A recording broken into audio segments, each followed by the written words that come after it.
오늘 우리가 읽는 말씀이 에스겔서 47장입니다. 1절에서부터 12절 내용은 소위 성전으로부터 흘러나오는 자그마한 그 물줄기가 이스라엘 땅 쭉 전체로 흘러내려가면서 황폐했던 그 땅에 생명과 회복의 역사가 있게 된다라고 하는 그 내용을 우리에게 전달해 줍니다. 이 부분에 대해서는 오늘 우리가 주일날 드리는 예배 시간을 통해서 좀 더 자세하게 살펴보게 될 것입니다. 우리가 잘 아는 내용들이죠. 살펴보기로 하고요. 이제 13절부터 우리가 23절 내용에 초점을 맞추어서 함께 생각을 해봅니다. 앞부분에서 말하고 있는 성전에서 흘러나온 자그마한 그 물줄기가 흘러 들어가면서 그것이 큰 강을 이루게 되고 그것이 바다에 흘러 들어가면서 그것이 흘러 들어가는 곳곳에 생명과 회복의 역사가 쭉 일어나게 됩니다. 이스라엘 땅은 대적자들에 의해서 세 차례에 걸친 침략을 당하게 되면서 마침내 패망하게 되고 그 땅에 살던 모든 이스라엘 백성들 거의 대부분은 이방 땅에 포로로 끌려가 있는 나라를 잃은 소름 속에서 생활하게 된 겁니다. 그들의 힘으로서는 자력으로서는 그 땅을 들어갈 길이 없는 겁니다. 아무런 힘도 없고 국권도 다 빼앗겼고 그들이 그토록 소중하게 여겼던 성전마저도 다 유린을 당하게 되면서 마치 하나님께로부터 다 버림받은 그런 처참한 상태에 놓이는 것 같습니다. 그것이 그들이 살고 있는 역사적인 현장이었고 현실이었어요.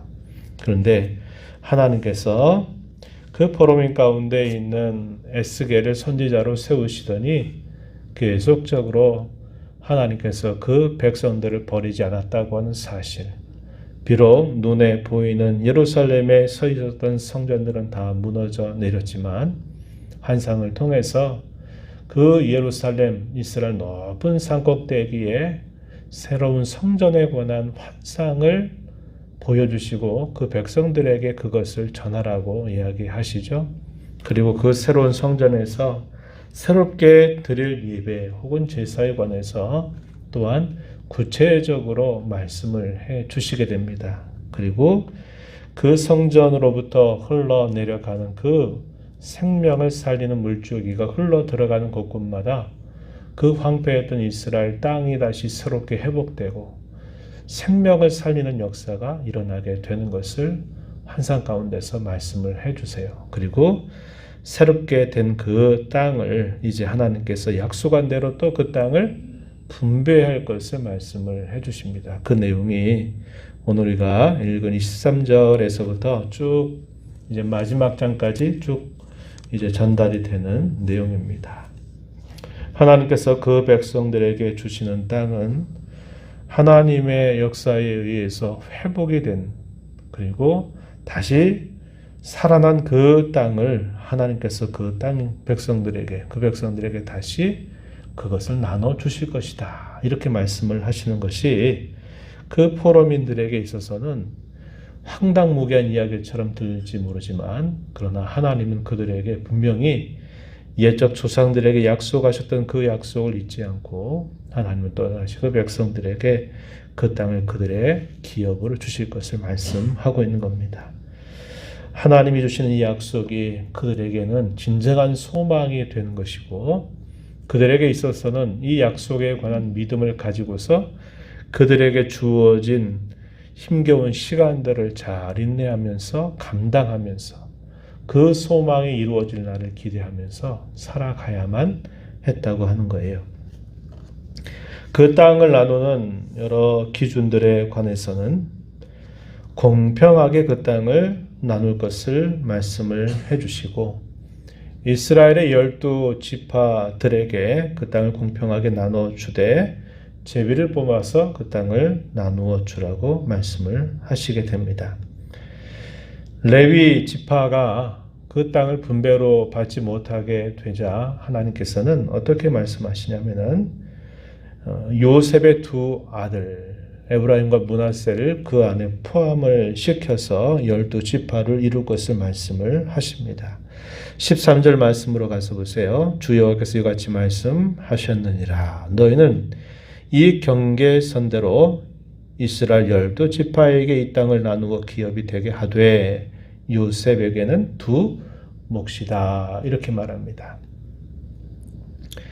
우리가 잘 아는 바와 같이 원래 장자로 있었던 아들이 범죄함으로 인해서 자신의 장자의 권리를 빼앗기게 되면서 그 장자의 권리가 누구에게로 넘어가냐면 요셉에게로 넘어가서 요셉의 두 아들 에브라임과 므낫세의 그 두 아들에게 그 몫이 넘어갔다는 것을 우리는 기억하고 있습니다. 그래서 이 12지파대로 하나님이 그 땅을 나누어 줄 것을 말씀을 하시게 됩니다. 그리고 하나님은 그 약속을 반드시 이행하실 것을 또다시 그들에게 알려주세요. 14절에 보면 내가 옛적에 내 손을 들어 맹세하여 이 땅을 너희 조상들에게 주겠다고 하였나니 너희는 공평하게 나누어 기업을 삼으라. 이 땅이 너희의 기업이 될 것이다. 이렇게 말씀을 하십니다. 그러면서 그 땅의 경계에 대해서 동서남북 사방의 그 경계선이 어디까지 될 것인가 하는 것을 그들에게 구체적으로 말씀을 해주세요. 이러한 지명들에 있어서 우리 대부분이 좀 낯선 표현들이 많죠. 그러나 당시 그 백성들에게 있어서는 매우 익숙한 지명이 될 겁니다. 하나님께서 여기까지 동쪽으로 또 성쪽으로 남쪽으로 북쪽으로 이렇게 하나님이 이렇게 구체적으로 거기까지 다 그 땅의 경계선을 말씀해 주신다. 이렇게 이해를 하게 됐을 겁니다.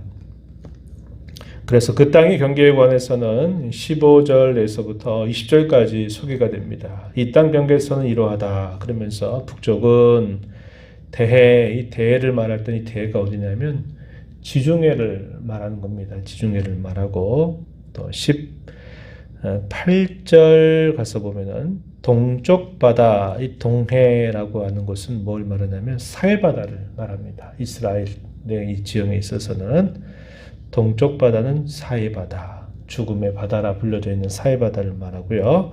대해, 아주 큰 바다다 이렇게 말할 때는 지중해를 말하는 것입니다. 그렇게 여러분 이해하시면 될 거예요. 그래서 북쪽은 대해에서부터 헤들론 길을 거쳐 스닷 어기까지 이른다. 15절에 이렇게 말하죠.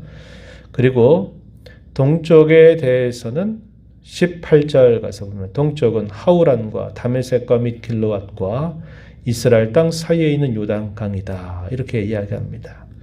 19절 가서 보면 남쪽은 다말에서부터 무리봇 가데스 물에 이르고 애굽 시내를 따라 대에 이른다. 이렇게 말하고 마지막 서쪽에 대해서는 대헤라. 우리가 잘 알지만 이스라엘 그 지형에 있어서 서쪽에는 지중해 바다가 위치하고 있죠. 그리고 그 아래 그 내륙 쪽 아래쪽에는 우리가 잘 아는 것처럼 그 동해바다라고 부르는 요단강 물이 쭉 흘러 내려가다가 또 갈릴리를 이렇게 갈릴리 호수를 거치고 또 사이로 내려가게 되는 그런 지형을 우리가 떠올려 볼 수 있겠죠.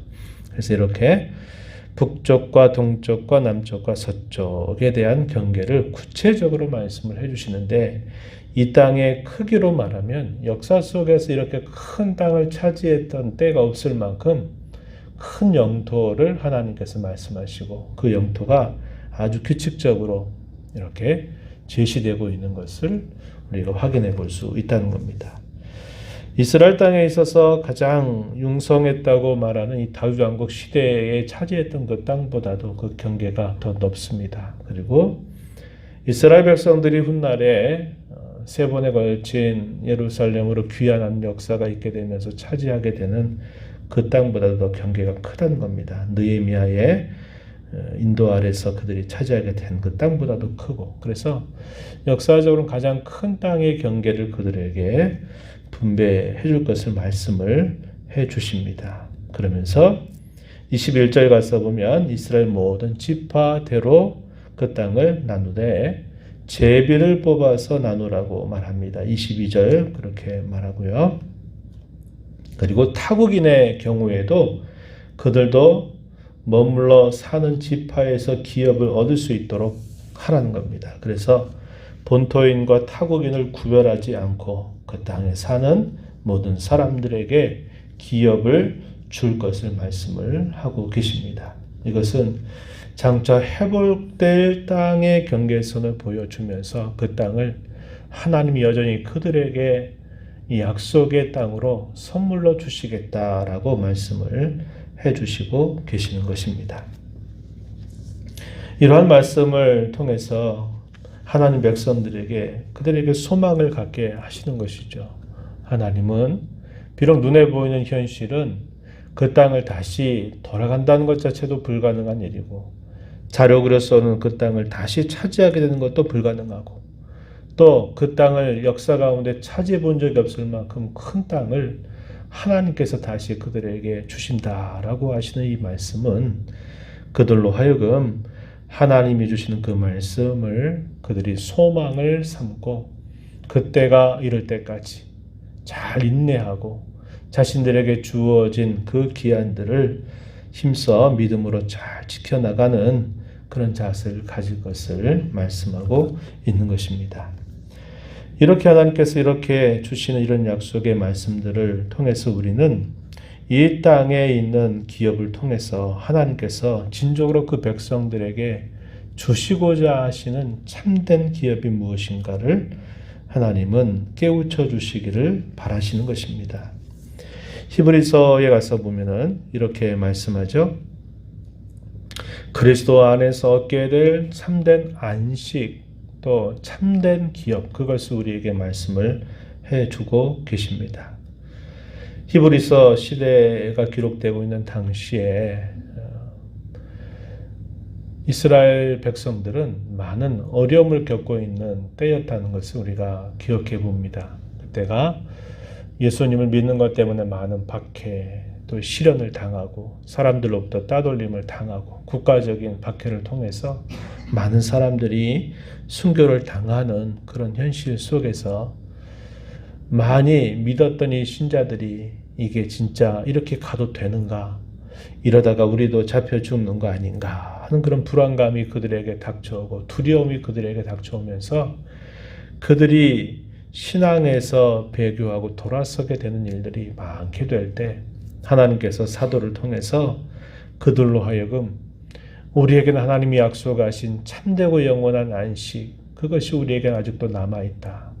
그것은 우리가 이 땅에서 받아 누릴 것이 아니라 참되고 영원한 것이다 라는 것을 그들에게 상기시키면서 그들로 하여금 믿음의 굳세게 설 것을 권면하고 촉구하는 내용을 전달해 줍니다. 그러면서 히브리서 보시면 이런 말씀을 해요. 4장 1절에 보면은 하나님께서 약속하신 안식이 남아 있다 할지라도 혹 그곳에 이르지 못할 자가 있다. 이렇게 말씀하면서 어떠한 말씀을 하시냐면 우리 성도들에게는 영원한 안식, 영원한 기업이 우리에게 남아 있다. 이 사실을 분명하게 상기시켜 줍니다. 그러면서 이 땅에 사는 것을 마치 나그네처럼 해님처럼 살 것을 그들에게 깨우쳐 줘요.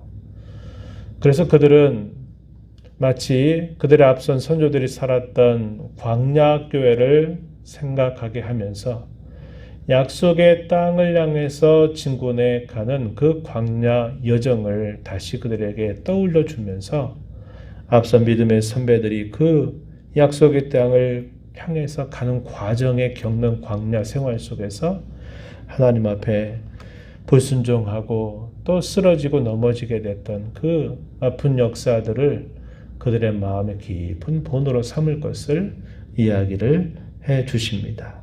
뭐라고 말씀하냐면 히브리서 4장 11절에 보면은 순종하지 않는 본에 빠지지 말도록 해라 이렇게 권면을 해줍니다. 그것은 광야 40년이라고 하는 광야교회를 지나가게 되면서 수없이 많은 사람들이 계속적으로 불순종하고 원망하고 불평하고 살다가 결국 그 땅에 도착하지 못하고 광야에서 엎드러지게 됐던 뼈아픈 그 아픈 역사를 그들에게 상기시켜 주면서 우리에게는 참된 기업, 그것이 우리에게는 약속되어 있고 여전히 남아 있다라는 사실을 강조하면서 그들로 하여금 끝까지 그 약속의 말씀을 믿는 믿음을 가지고 자신들이 주어진 그 현실을 이겨내고 극복해 나갈 것을 촉구해주고 있다는 겁니다. 저와 여러분에게 약속된 것도 참되고 영원한 기업이 우리에게 약속이 되어 있습니다. 우리는 이 땅에 살면서 나그네처럼 행인처럼 오늘 하루하루를 살아가야 합니다.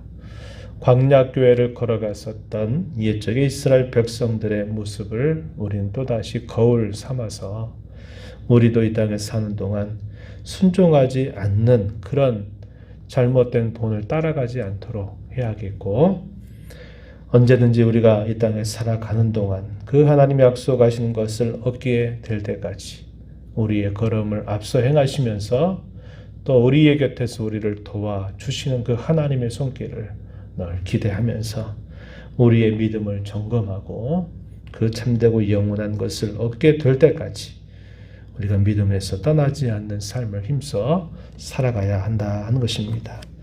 이러한 말씀들을 기억하면서 나그네처럼 행인처럼 이 땅에 믿음으로 잘 살아가는 그런 복된 삶이 되게 해달라고 함께 간절하게 기도하시며 나아가기를 바랍니다. 하나님 아버지, 복되고 거룩한 주의 새벽을 저희에게 열어주시고 이 새벽을 깨워서 오늘도 아버지 앞에 나와서 또 저희에게 주시는 말씀을 다시 읽고 들으며 저희가 오늘 어떻게 살아가야 될지를 교훈해 주셔서 감사합니다. 고난과 시련과 역경의 시대를 살았던 앞선 믿음의 선배들에게 행인처럼 나그네처럼 살아가면서 그 옛날 광야교회를 걸었던 앞선 이들의 그 걸음을 살펴보면서 참되고 영원한 안식, 그 기업이 우리에게 남아 있으니 더 믿음으로 굳게 설 것을 권면하고 촉구했던 것처럼 오늘 저희들에게 주어진 이 약속은 여전히 저희에게도 분명히 이루어질 약속으로 소망으로 주신 말씀인 줄 기억하고 이 땅을 사는 동안 이런저런 어려운 일들을 겪는다 할지라도 이 믿음을 굳게 지키고 믿음을 따라 살아가는 저희들의 삶이 되도록 하나님 인도해 주시기를 바라옵나이다. 은혜의 보좌 앞에 나와서 아버지 은혜를 간절하게 구하는 모든 심령들을 용납하여 주시고 간구의 귀를 기울여 주시고 응답하여 주시기를 바라오며 예수님 이름으로 기도하옵나이다. 아멘.